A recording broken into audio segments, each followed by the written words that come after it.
ઓમ તત્સત પરમાત્માએ સદગુરુ મહારાજનો જય. હવે જોઈએ ભક્તિની શક્તિ. તો ભાગ એક શરૂઆત કરીએ કે ભક્તિ એ તો જીવનનું એક નાક છે. જેમ નાક વગરની નારીના 16 શણગારો નકામા છે, એમ ભક્તિ વગરના બધા જ મોભા નકામા છે. એ મશાણ જ સમજો. એટલે કે ભક્તિ એની શક્તિ એ રીતની છે કે વિશ્વમાં ભક્તિ તો એન કેન પ્રકારે કોઈ પ્રકારની ભક્તિ હર કોઈ પણ કરે જ છે. માટે સાચી ભક્તિ એને કહેવાય કે નિજ સ્વરૂપના ભાન સહિતની ભક્તિ જે છે તે ખરેખર વંદનીય અગર તો સાચી ભક્તિ છે.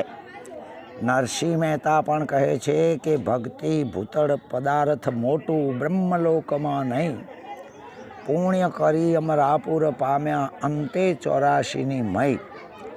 આમ ગુરુ ભક્તિ જે છે તે સર્વોપરી છે અને શ્રેષ્ઠ ભક્તિ છે. આ વિશ્વને જગત નહીં પણ જગદીશ તરીકે જોવું એનું નામ ભક્તિ છે. એટલે કે ભક્તિ બે પ્રકારની હોય છે. એક ઇષ્ટ ભક્તિ એટલે કે દેવી કે ઈશ્વર ભક્તિ, દેવતાઓની ભક્તિ. અને નંબર 2 સંત કે સદગુરુની ભક્તિ. એમાં જે પ્રથમ ભક્તિ છે તે કર્મના ફળવાળી ભક્તિ છે. ઈશ્વર તેમાં ભક્તિનું ફળ જ આપી શકે છે. વધુ છે એટલે કે ફળ વધુ કે ઓછું નહીં, પરિણામે જીવ કદાચ સુખી થઈ શકે છે, પણ પોતાનું સંસાર બંધન તોડી શકતો નથી. જ્યારે જે ગુરુ ભક્તિ છે તે ગુરુ ભક્તિ છે તે દ્રષ્ટિ અને વાણી સિવાય ખબર પડી શકે તેમ નથી. ખરેખર જે શિર સાટેની ભક્તિ છે, નહીં કે પદાર્થોવાળી ભક્તિ.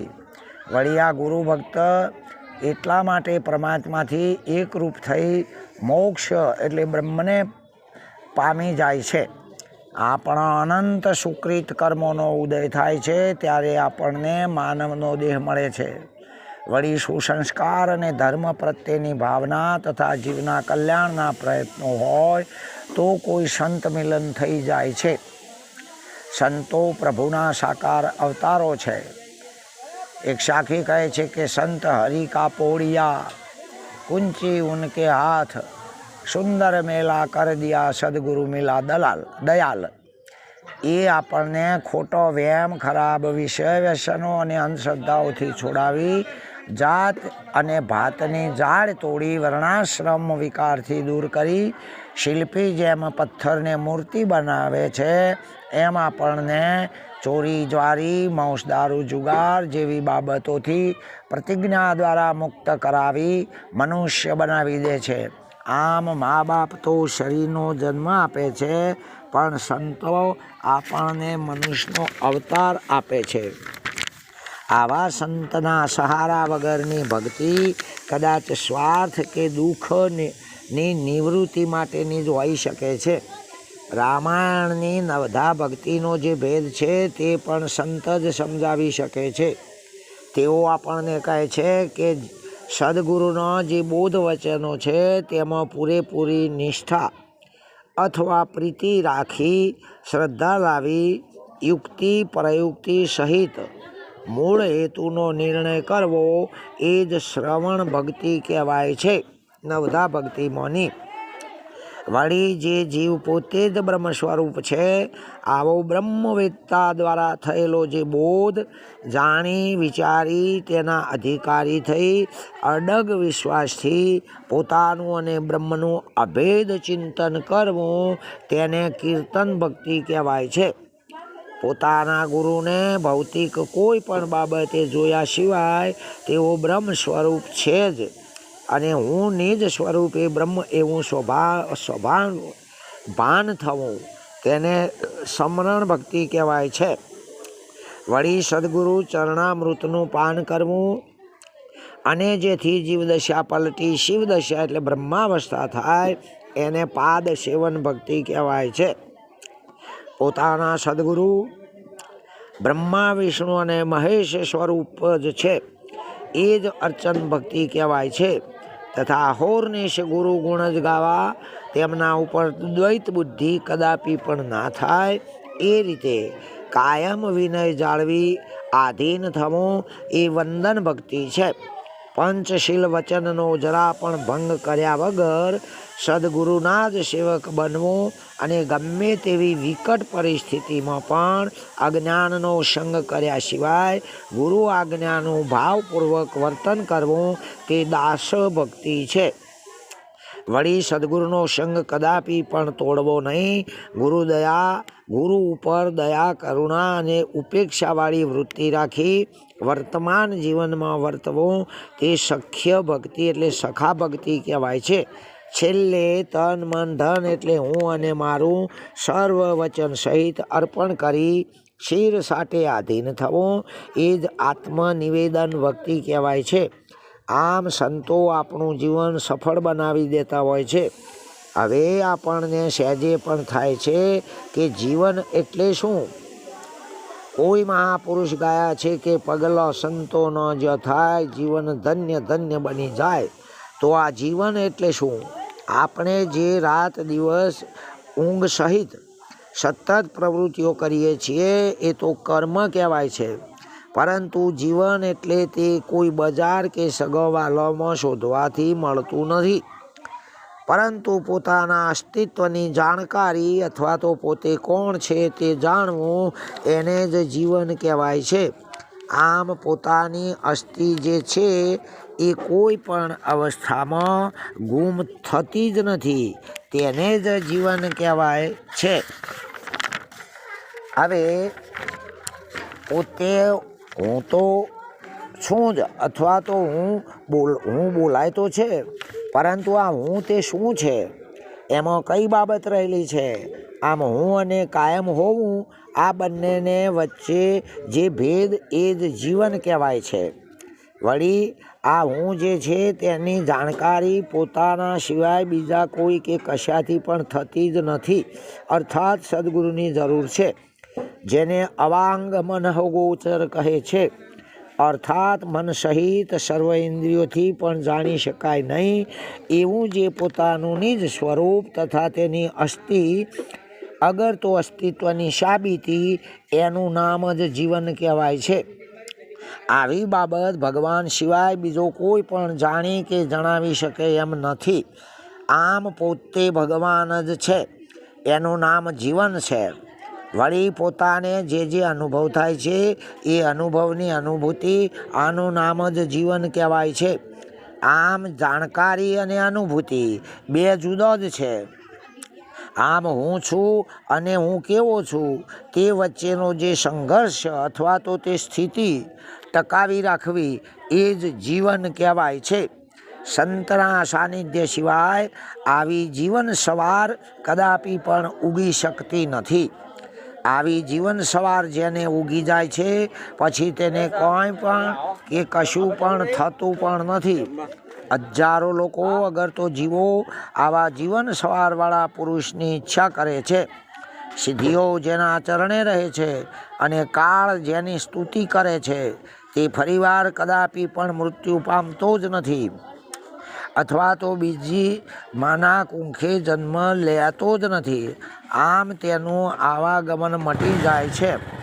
આમ સંત આપણને સંપૂર્ણ અધિકારી બનાવે છે. એટલે કે વિશ્વના તમામ મિથ્યા સંબંધો કે દૂર વ્યસનો છોડાવી મિથ્યા અહમ મમત્વનો બાદ કરાવી સાચા સદગુરુના શરણ તરફ લઈ જાય છે. હવે સદગુરુ ચરણે જવા માટેની તમામ લાયકાતો જેવા કે તીવ્ર વૈરાગ, આધ્યાત્મિક સંબંધ, અભ્યાસ જગતમાં આવ્યા છીએ. અગર તો ગુરુચરણે જવાનું મૂળ પ્રયોજન અને આપણે જ્ઞાન સર્વ બાબતે પારંગત એટલે કે પૂરેપૂરા સંપૂર્ણ અધિકારી બનાવી દે છે. આમ સંત મહિમાથી જીવનમાં તથા વિશ્વમાં પણ બીજો કોઈ જ ઉત્તમ મહિમા નથી. માટે જેને સંત મળ્યા તેને સર્વસ્વ મળ્યું જાણવું, અને જેને સંત નથી મળ્યા તેને ખુદ કદાચ ભગવાન મળી જાય તો પણ તેમને ઓળખી શકાતા નથી, અર્થાત કંઈ મળ્યું જ નથી.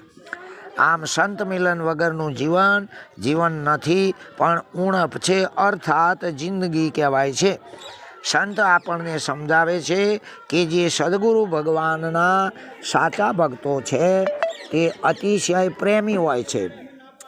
વળી જે સાકાર રૂપથી નિરંતર પ્રભુ ભજનમાં રહીને સગુણ સ્વરૂપના મૂર્તિ પૂજકો ઉપાસકો છે અને પરમેશ્વરને જ ઈચ્છે છે, અને જે અવિનાશી સચ્ચિદાનંદ નિરાકાર નિજ સ્વરૂપના ઉપાસકો છે તેમાંથી જે સંત વચનને માન્ય કરી ગુરુ વચનમાં જ ચિત્ત એકાગ્ર કરે છે અને નિરંતર સદગુરુ ભગવાનનું ધ્યાન ધરે છે અને સર્વ બાબતે ગુરુ શ્રદ્ધાવાન બને છે, એ જ ખરા ભક્ત છે. તેઓ યોગીઓ કરતાં પણ ઉત્તમ ભક્તો છે. વળી જે મન વાણી સહિત તમામ ઇન્દ્રિયોને વશમાં રાખીને તથા સર્વ ઇન્દ્રિયોથી પર અને સર્વવ્યાપક તથા અવર્ણનીય કે જેનું કથન પણ ના થઈ શકે એવા એક રસ નિરંતર અવિચળ નિત્ય નિર્ગુણ નિરાકાર અવિનાશી સતચિત આનંદ ઘન બ્રહ્મ સ્વરૂપને જ ભાવથી ઉપાસે છે, એ જ ખરો ભક્ત કહેવાય છે. ઉપરાંત જે ભૂતમાત્રમાં પરમાત્માના બ્રહ્મ સ્વરૂપને જુએ છે એ જ ખરો ભક્ત છે. તથા જે સર્વ પ્રકારના અભિમાનોથી રહિત થાય છે, જે સર્વ ઈચ્છા કે આકાંક્ષાઓ સદગુરુ પરમાત્માને જ અર્પણ કરી તન મન ધનથી ફરજ બજાવે છે, એ જ ખરો ભક્ત કહેવાય છે. જે પોતાના મન તથા ઇન્દ્રિયો સહિત જીવન વ્યવહાર સદગુરુ ભગવાનને સોંપે છે, એ જ ખરો ભક્ત છે. જે સતત સંત સાનિધ્યમાં રહી સત્સંગ કે સંત વચનો તથા સદગ્રંથોનો અભ્યાસ કરે છે, અગર તો સર્વ કર્મો જેણે સદગુરુને સમર્પણ કર્યો છે અથવા ગુરુનો જાણીને જ કરે છે તથા કર્તા કે ભોગતા ભાવ લાવતો જ નથી, એ જ ખરો ભક્ત છે. વળી જે મર્મ સમજ્યા સિવાયના કર્મો કરવાના બદલે અથવા ભેદ સમજ્યા વગરનો અભ્યાસ કરવા કરતાં પરોક્ષ જ્ઞાનને શ્રેષ્ઠ માને છે, અગર તો પરોક્ષ જ્ઞાન કરતોય બ્રહ્માત્મ સ્વભાવને જે શ્રેષ્ઠ માને છે, એ જ ખરો ભક્ત છે.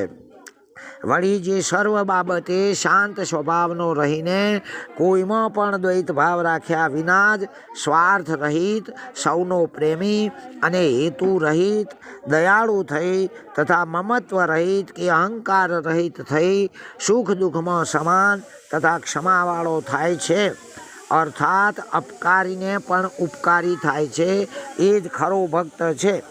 જે નિજ સ્વરૂપના ધ્યાનમાં હોવા છતાં પણ લાભ કે હાનિના સ્વભાવવાળો નથી તથા દ્રઢ ગુરુ વચની છે, એ જ ખરો ભક્ત છે. ઓમ તત્સત. પરમાત્મા સદગુરુ મહારાજનો જય. ભક્તિની શક્તિ ભાગ 1 પૂરો.